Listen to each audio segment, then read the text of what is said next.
बिस्मिल्लाहिर्रहमानिर्रहीम, अस्सलाम वालेकुम। नूरुल आपकी खिदमत में हाजिर है। सब फड़े जान के शोर मचा हुआ है और पकड़ धकड़ हो भी रही है। लोग उठाए गए हैं, पकड़े गए हैं, कुछ खुद गिरफ्तारियां दे रहे हैं। इस सारी चीज़ों में खदीजा शाह की गिरफ्तारी बड़ी अहम है। खदीजा शाह सलमान शाह साहब की साहबजादी और साबिक आर्मी चीफ मरहूम जनरल आसिफ नवाज जंजुआ की नवासी हैं। और वो जिस ग्रुप से, जिस क्लास से ताल्लुक़ रखती हैं, बड़ा उनका लोगों का ख्याल था कि शायद उनको तो कोई हाथ भी नहीं लगाएगा। लेकिन पहले उनके घर पे छापा पड़ा, फिर वो फ़रार हो गई, फिर कहाँ रहीं, कैसे पकड़ी गई, किसने पकड़वाया, और सबसे अहम बात यह कि उनकी सिफारिश कबूल हो गई है। तो अजीब बात है ना कि मैं आपको एक तरफ कह रहा हूँ कि वो पकड़ी गई हैं, आज आपने देख भी लिया, वो मनाजर भी पेश आ गए हैं, उन्होंने कोर्ट में भी पेश कर दिया गया। तो वो फिर सिफारिश कौन सी थी जो कबूल हो गई है और क्या सिफारिश है, ये अहम स्टोरी मैंने आपको सुनानी है। और दूसरी तरफ फैसल वाडा साहब ने बता दिया है कि 190 मिलियन पाउंड जो बरतानिया से आए थे उसके मलिक रियाज साहब वाले केस में NCA ने, नेशनल क्राइम एजेंसी बरतानिया ने पकड़ के हमें वापस किए थे, और इमरान खान साहब ने अपना हिस्सा रख के, अपनी दिहाड़ी लगा के सुप्रीम कोर्ट के अकाउंट में, मलिक रियाज साहब के अकाउंट में एडजस्ट करवा दिए थे। वो पैसे किसने खाए हैं? एक तो इमरान खान साहब का नाम तो है ही, ऑब्वियसली वो सामने है, फ्रंट पर है, और किसने पैसे खाए हैं और मसला कहाँ से हल होगा, ये बातें हैं। और उसके अलावा जनाब इमरान खान साहब का क्या रवैया रहा है, ये सारा जो 9/11 हुआ है पाकिस्तान का, 9 मई के वाक़यात, असल में यही 9/11 ही है ना। तो उसमें इमरान खान साहब का अब तक क्या रवैया रहा है, पहले क्या था और बाद में क्या रहा, और उसमें कैसे ये सारी प्लानिंग में और किन चीज़ों में वो खुद भी शामिल रहे हैं, इन चीज़ों पे मैं आपके साथ बात करूँगा। तो आज फैसल वाडा साहब ने बड़ी एक अहम प्रेस कॉन्फ्रेंस कर दी। अच्छा, एक तो उनका बेसिक तो उसमें कॉन्सेप्ट वही था कि ज़ाहिर है इमरान खान साहब की पार्टी ने बहुत बुरा किया है, ये जो 9 मई के वाक़यात हुए हैं उनका कंट्रोल नहीं है और ब्ला ब्ला ब्ला सारी चीज़ें, बल्कि कंट्रोल तो था, इमरान खान साहब का ही कंट्रोल था, और उनकी प्लानिंग, उनकी सोच, उनके विजन के तहत सारा कुछ हो गया जो भी कुछ होना था। तो उसमें एक अहम बात जो उन्होंने बताई है वो है 190 मिलियन पाउंड के हवाले से। और फैसल वाडा साहब ने कहा है कि ये इसमें फैज़ हमीद साहब जो हैं वो ब्रेन थे असल, ये सारी कहानी में, सारी गेम में, सारे एपिसोड में, सारे ड्रामे में असल खिलाड़ी जो हैं वो फैज़ हमीद साहब थे। अच्छा, वैसे बात समझ भी आने वाली है, जिस किस्म की उनकी पर्सनालिटी है, वो जिस तरह से उन्होंने गेमें की हैं, वैसे तो ये गुगली या पता नहीं बॉल करने वाली बात भी हो सकती है, लेकिन उन्होंने जिस तरह से गेमें की हैं फैज़ हमीद साहब ने, वो हमारे सामने है, और उन्हीं की बुनियाद पर इस बात को तक़वियत भी मिलती है कि मुमकिन है ये सारा कुछ उन्हीं ने किया हो। अच्छा, आपको याद होगा मैंने कुछ अर्सा पहले जो वीडियो की थी, जब मैं 190 मिलियन पाउंड के हवाले से बात कर रहा था, तो मेरा भी इसमें पॉइंट ऑफ व्यू यही था कि ये अकेले इमरान खान साहब ने पैसे नहीं खाए हैं। वो 5-6 अरब रुपये का हम सुनते हैं, 50 अरब रुपए प्लस में वो पैसे थे उस वक्त। अब अगर वो मिलियन पाउंड्स में 190 मिलियन पाउंड्स को कन्वर्ट करें तो अब तो खैर वो और ज़्यादा हो जाएंगे, क्योंकि वक्त के साथ साथ हमारी करेंसी डी वैल्यू होती जा रही है और बैरूनी ममालिक की करेंसी की वैल्यू बढ़ती जा रही है हमारे मुकाबले में। तो वो 50 अरब में से इमरान खान साहब ने जो 5-6 अरब खाए वो तो खाए, और बाजवा साहब और फैज़ हमीद साहब, इन दोनों को कैसे छोड़ा जा सकता है पीछे? असल खिलाड़ी तो ये थे, चीज़ें तो इनके हाथ में थी। और शहजाद अकबर साहब, उन्हें भी पता था कि असल ताकत का मरकज़ जो है वो कहाँ है, तो उन्होंने कहा कि फैज़ हमीद साहब ने खाए हैं पैसे, ये उन्होंने तो पूरा डाल दिया, लेकिन पूरा तो नहीं होगा, लेकिन मेजर शेयर जो है वो फैज़ हमीद साहब के पास ही गया होगा। मैंने अपनी वीडियो में ये कहा था कि मलिक साहब को इसमें से कुछ भी नहीं बचा होगा, चाहे वो पॉलिटिकल लीडर्स हों या चाहे उस वक्त के फ़ौजी कमान जो थी, जिसमें जनरल बाजवा साहब और जनरल फैज़ हमीद साहब अहम लोग हैं, इन लोगों ने ज़्यादा पैसे खाए होंगे। तो अब फैसल वाडा साहब की प्रेस कॉन्फ्रेंस के बाद तो बड़ा क्लियर हो गया ना। अब हुकूमत को ये चाहिए कि इस प्रेस कॉन्फ्रेंस को बेस बनाकर इसकी इन्वेस्टिगेशन शुरू करें और फैज़ हमीद साहब को पकड़ लाएं। हमारे दोस्त इमरान शफकत साहब हमें अक्सर सुना देते हैं कि वो फैज़ हमीद साहब अंडर ऑब्जर्वेशन हैं, तकरीबन सॉर्ट ऑफ वो बताते हैं कि अंडर हाउस अरेस्ट है। ओ भाई, उस हाउस अरेस्ट का क्या फ़ायदा? ये बात तो हम 2 महीने से सुन रहे हैं। ये 9 मई के वाक़यात जो हैं, जो पाकिस्तान का 9/11 हुआ है, ये उसके बाद ही हुआ है। तो उनको पकड़कर घर बिठाने का तो कोई फ़ायदा नहीं है। जब इतने बड़े बड़े इल्ज़ामात हैं जिसमें इतने सारे पैसे इन्वॉल्व हैं, 190 मिलियन पाउंड इन्वॉल्व हैं, और ये बात अब ज़ाहिर बाहर भी चली गई है, उस दुनिया को भी पता चलेगा जिन्होंने पकड़ के हमारे पैसे वापस दिए थे कि पाकिस्तानी करते क्या हैं। कितने करप्ट लोग हैं या हुकूमत है कि जो चोरी का पैसा पकड़ा गया वो भी वापस हुकूमत पाकिस्तान के अकाउंट में नहीं जा रहा। और ये एजाज़ माशाल्लाह माशाल्लाह से इमरान खान साहब को हासिल है, ये करप्ट हुकूमत का, कि उन्होंने लूटे हुए पैसे जब वापस आए हैं, ब्लैक मनी पाकिस्तान से बाहर गई हुई जब वापस आई है, तो वो हुकूमत में ख़जाने में जमा कराने के बजाय जो उसके मुलजिम थे, जो मुजरिम थे, जिनसे पकड़ कर वो पैसे लिए गए थे, उन्हीं के अकाउंट में एडजस्ट करा दिए। तो लेकिन फैज़ हमीद साहब को क्या हम हाथ लगा सकेंगे? हमसे मुराद हमारी हुकूमत है। फौरी तौर पर तो ऐसा नज़र नहीं आ रहा। हालांकि अब जो हालात बन गए हैं, ख़ुसूसन ये 9 मई के बाद से, जब हर तरफ पकड़ धकड़ हो रही है और फ़ौज की तरफ से भी बड़ा क्लियर कट एक स्टांस ले लिया गया है कि जो लोग दहशतगर्दी में, शरपसंदी में इन्वॉल्व हैं, इनमें से किसी को माफ़ नहीं करना। तो फिर क्यों माफ़ करना? पकड़े उनको। और ये असल मुजरिम है इस कौम के, इस मुल्क के, हमारी अगली आने वाली नस्लों के। उन्होंने जो गंद मचाया है, ये जो सारा कुछ बना के दिया है, जिसमें मतलब पूरा प्रोजेक्ट इमरान खान के इंस्टॉलेशन, जिसमें फिर हर कैटेगरी को शामिल कर दिया गया। वो चाहे शोबा तालीम से थे, चाहे सेहत से थे। आपको याद है ना, वो डॉक्टर प्रेस्क्रिप्शन पर लिख के देते थे दवाई के साथ कि वोट इमरान खान को। तो किधर गए अब वो? और चुपो, अब वो कहाँ हैं वो लोग जो ये हरकतें कर रहे थे? अच्छा, वो फ़ौज में, वो जुडिशरी में, ये सारा कुछ एक जो हवा बना दिया गया था, एक इतना बड़ा जिन बना दिया गया है, उसको भुगतने के लिए हम मौजूद हैं। हम तो ज़ाहिर भुगतेंगे, बीइंग पाकिस्तानीज़। हम मीन मैं, आप, हम जैसे 22-23 करोड़ लोग। लेकिन जिन्होंने किया था, क्या उन्हें कोई सज़ा मिलेगी? हुकूमत के पास ये एक मौका है। अच्छा, मैं बार बार इसलिए कहता हूँ कि ये वो मौका है जब इस्टेब्लिशमेंट बड़ी क्लियर है कि हमने किसी बड़े छोटे को देखे बगैर एक्शन लेना है। तो जब साबिक army chief general Asif Nawaz Janjua की नवासी को उनके घर से, उस घर से जिसके बाहर जनरल साहब का नाम भी लिखा हुआ हो, वो घर वो इस्तेमाल कर रही हो और वहाँ पर छापा पड़ सकता है उसको पकड़ने के लिए, तो फैज़ हमीद साहब के खिलाफ भी कार्रवाई कर लें यार। हुकूमत के पास एक मौका है। बहरहाल वहाँ पर जो कार्रवाई हुई, वो घर से तो गिरफ़्तार नहीं हुई थी, वो मफरूर थी। फिर मुख्तलिफ़ जगहों पे छापे मारे गए और फिर एक अपार्टमेंट जो उनके शौहर नामदार ने बताया कि फ़लाँ अपार्टमेंट में वो मौजूद होंगे, और वो अपार्टमेंट उनका था जहांगीर तरीन साहब की साहबजादी का अपार्टमेंट था। आप उसका इन्फ्लुएंस देखें उस खातून का। इमरान खान साहब की फेवर में, इमरान खान साहब के लिए काम कर रही हैं और उसको सपोर्ट कर रही है जहांगीर तरीन साहब की फैमिली। बहरहाल ये मामला अपनी जगह है, वहाँ से भी वो गिरफ़्तार नहीं हुई। अच्छा, जो उन्होंने किया, जहांजेब अमीन साहब उनके खावन जो हैं खदीजा शाह के, उन्होंने जो मुखबरी किया उसके लिए भी एक अलग से स्टोरी मौजूद है।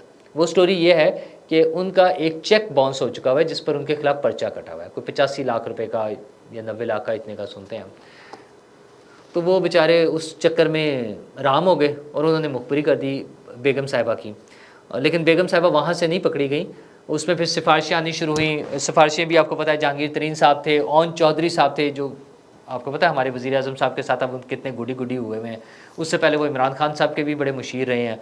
अच्छा, और भी बहुत सारे लोग थे, इनकी खदीजा शाह के ससुर साहब हैं, और कई लोग थे जो इस हवाले से बड़ी सिफारिशें लेके जा रहे थे। वज़ीर आज़म साहब तक को सिफारिशें की गई, लेकिन उनकी तरफ से कोई जवाब नहीं था। उनका सॉरी कोई वो नहीं। फिर फाइनली चिड़िया वाले साहब एंटर हुए। चिड़िया वाले साहब मीन नजम सेठी साहब जी, नजम सेठी साहब। नजम सेठी साहब ने नेगोशिएशन शुरू कराई दोनों तरफ से, पार्टी से। वैसे इस हवाले से कुछ तफसीलात उमर चीमा साहब भी दे चुके हैं।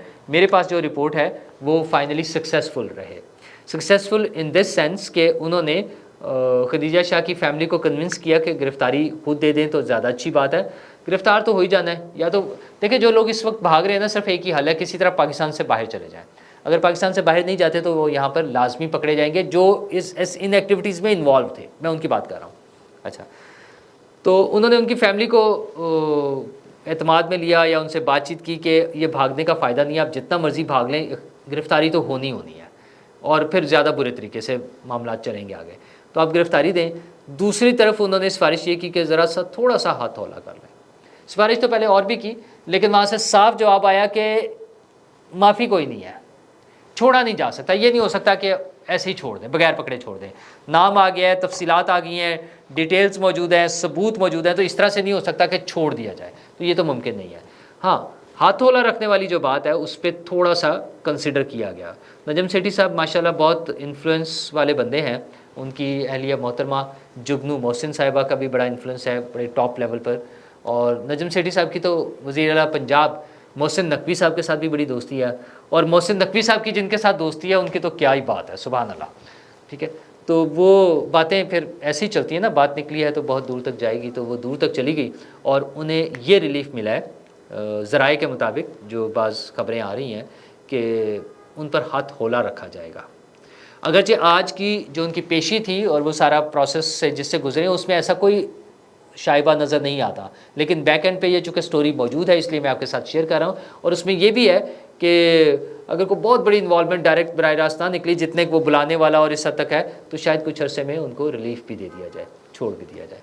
अच्छा, मेरी दरख्वास्त उसमें हुकूमत से ये है, हुकूमत से मैं इसलिए करता हूँ क्योंकि फ्रंट पर तो वही है, अच्छा करे जो मर्जी, लेकिन हुकूमत का रोल होता है। अगर मोहसिन नकवी साहब कहीं कम्युनिकेट कर सकते हैं, अगर वज़ीर आज़म साहब के मामलात अच्छे हैं और वो कर रहे हैं, तो इन्हीं से मुझे तो दरख्वास्त करनी है कि तमाम लोगों को, नॉट जस्ट खदीजा शाह, तमाम लोगों को वो रिलीफ मिलना चाहिए जो हम खदीजा शाह के बारे में सुन रहे हैं। हाथ होला रखना चाहिए, तशद्दुद नहीं होना चाहिए, और ख़ास तौर पे ये बड़ा डिटेल से चेक कर लेना चाहिए कि ये लोग जो जियो फेंसिंग में आ गए, मसलन वहाँ पर लोग मौजूद हैं और वो वहाँ से गुजरते हुए उन्होंने रश देखा, वहाँ खड़े हो गए। अच्छा, वो जियो फेंसिंग में तो शो हो रहा है ना कि उनका मोबाइल 2 घंटे वहाँ रहा है, उनको नहीं पकड़ा जाना चाहिए, उनके खिलाफ केसेस नहीं होने चाहिए, उनको सज़ा नहीं मिलनी चाहिए। मैं तो इवन ये समझता हूँ कि जो लोग प्रोटेस्ट के लिए भी गए हुए हैं कहीं भी, और अगर वो पुरअमन एहतजाज कर रहे हैं, उन्होंने कोई तोड़ फोड़ नहीं की है, कोई बाउंड्रीज़ क्रॉस करके किसी घर में किसी ऑफिस में एंटर नहीं हुए, उनके बारे में भी थोड़ा सा हमदर्दी के साथ सोचना चाहिए। मतलब नॉट फेयर कि उनको भी वही सज़ा मिलनी चाहिए। हाँ, जो लोग तोड़ फोड़ कर रहे हैं, नज़र आ रहा है, जो आग लगा रहे हैं, जो लोगों को मार रहे हैं, जो डंडे बरसा रहे हैं, जो शीशे तोड़ रहे हैं, और जिन्होंने हरकतें की हैं, आप उनको कानून के मुताबिक डील करें। लेकिन ये ब्लैंकेट एक वो बनाकर कि जनाब वो चूँकि यहाँ से गुजरे थे, यहाँ पर मौजूद थे, यहाँ नज़र आ गए थे, ये इसमें थोड़ा सा ख्याल कर लें। खदीजा शाह बहुत इंपॉर्टेंट होंगी बहुत से लोगों के लिए, मेरे लिए just one of the Pakistani, और जिस तरह के बहुत सारे दूसरे हैं। अच्छा, मैं इसलिए ये बार बार बात करता हूँ, बाज़ लोगों को बड़ा एतराज़ होता है, मैं कमेंट्स देखता हूँ कि वो कहते हैं कि आप इमरान रियाज़ की हिमायत कर रहे हैं। मैं इमरान रियाज़ की हिमायत नहीं कर रहा हूँ, हरगिज़ इमरान रियाज़ की हिमायत नहीं कर रहा हूँ। मुझे वो कभी भी उनका पॉइंट ऑफ व्यू अच्छा नहीं लगा, मुझे उनसे शदीद इख्तलाफ रहा है, मैं उनकी हिमायत नहीं करता। मेरा सिर्फ एक उसमें नुक्ता नज़र है, वो ये है कि उसने जो भी जराइम किए हैं उनकी सज़ा उसको मिल जानी चाहिए, और सज़ा के लिए जो तरीक़ाकार है उसके मुताबिक चलना चाहिए। और वैसे मेरी इत्तला के मुताबिक वो 2-4 दिन में पेश भी हो जाएंगे, सामने आ जाएंगे, मतलब वो जहाँ भी हैं, जैसे भी हैं, वो मे बी इसी वीक में उन्हें अदालत में या कहीं पर उनकी पेशी हो जाए, उनकी अपीयरेंस हो जाएगी और वो हमारे सामने मौजूद होंगे।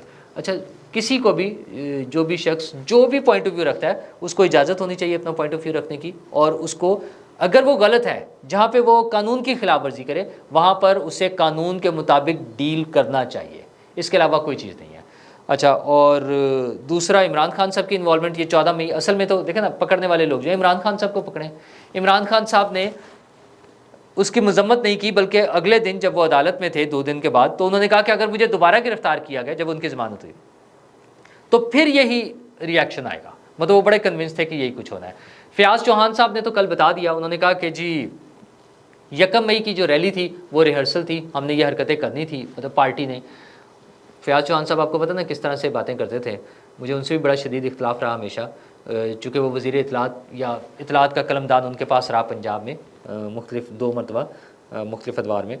तो लेकिन बहरहाल वो जो बात कर रहे हैं उसे हमें सुननी चाहिए। और दूसरा उन्होंने ये भी बताया कि 14 मई को जो जूम मीटिंग हुई उसमें भी खान साहब ने मजम्मत करने से इनकार कर दिया था, और बल्कि मजम्मत करने से मना कर रहे थे।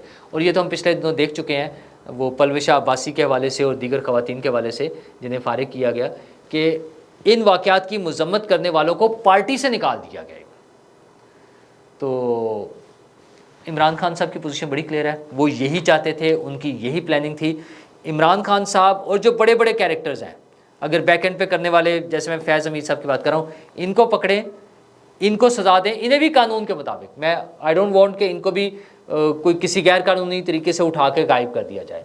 इन्हें भी आइन और कानून के मुताबिक वारंट्स इशू हों, इजाज़त ली जाए अदालत से, जो सबके लिए होती है जितनी उतनी, ठीक है, और उसके मुताबिक उन्हें पेश कर दिया जाए। इमरान रियाज तो आ जाएंगे चंद दिनों में, लेकिन जो लोग इस तरह की बातें करते हैं उन्हें सोचना चाहिए कि कुछ बाउंड्रीज़ होनी चाहिए। अच्छा, वो वहाँ पर होना चाहिए, ख़ास तौर पर वो लोग, इमरान रियाज जैसे लोग जो एक ख़ास एजेंडे के तहत काम कर रहे थे, जो खुद मानते हैं कि हमें आर्मी चीफ और DGSI बुला के फ़ाइलें दिखाते थे। आप क्यों फ़ाइलें देखने जाते थे उनसे? आप क्यों उस प्रोपेगेंडे से मुतासर होकर सारी कम्युनिकेशन कर रहे थे? अच्छा, अगर आपको उस वक्त के DGSI और उस वक्त के आर्मी चीफ पर इतना एतमाद था, इतना यकीन था कि वो जो बातें कर रहे हैं वो बिल्कुल ठीक कर रहे हैं, तो आज वालों पर आपको एतमाद क्यों नहीं है? अब जो आज कह रहे हैं आप उनकी भी बात सुन लें। तो इसलिए अपने आप को अपने काम तक महदूद रखें, आप कम्युनिकेट करें, आप प्रोपेगेंडा अपने अपने पॉइंट ऑफ व्यू दें। किसी का एजेंडा ला के वो हम पर ठूंसने की कोशिश ना करें, वरना फिर नताइज गलत निकलते हैं। और हुकूमत की ज़िम्मेदारी है कि इन सारी चीज़ों को मैनेज करे। अगर उस ज़माने के DGISI और आर्मी चीफ ये हरकतें कर रहे थे, तो इस बात पर भी उनका ट्रायल होना चाहिए, उन्हें पकड़ें। ये जो 8-10 हज़ार लोग और उसमें से काफ़ी सारे लोगों के जो बारे में सुनने में आ रहा है कि वो बेगुनाह पकड़े गए हैं, उनको ज़रूरत नहीं है। जो गुनहगार हैं, जो मुजरिम है, उन्हें पकड़ें, और जो गुनहगार नहीं है, जो मुजरिम नहीं है, उन्हें मत पकड़ें। इन्वेस्टिगेशन खुद से करें, आपके पास तमाम सोर्सेज हैं, सारी चीज़ें मौजूद हैं, ठीक करें। आपने लोगों में एतमाद देना है, लोगों में मोहब्बतें क्रिएट करनी है, वो नफ़रतों वाली चीज़ें ख़त्म कर दें, जो पहले 3.5 साल बहुत हो गया। अब मज़ीद नफ़रतों की हमारे पास गुंजाइश नहीं है। प्यार मोहब्बत के साथ अच्छे तरीके के साथ आगे चलें, ताकि हम अमन व सुकून के साथ अपनी ज़िंदगियाँ गुजार सकें। शुक्रिया।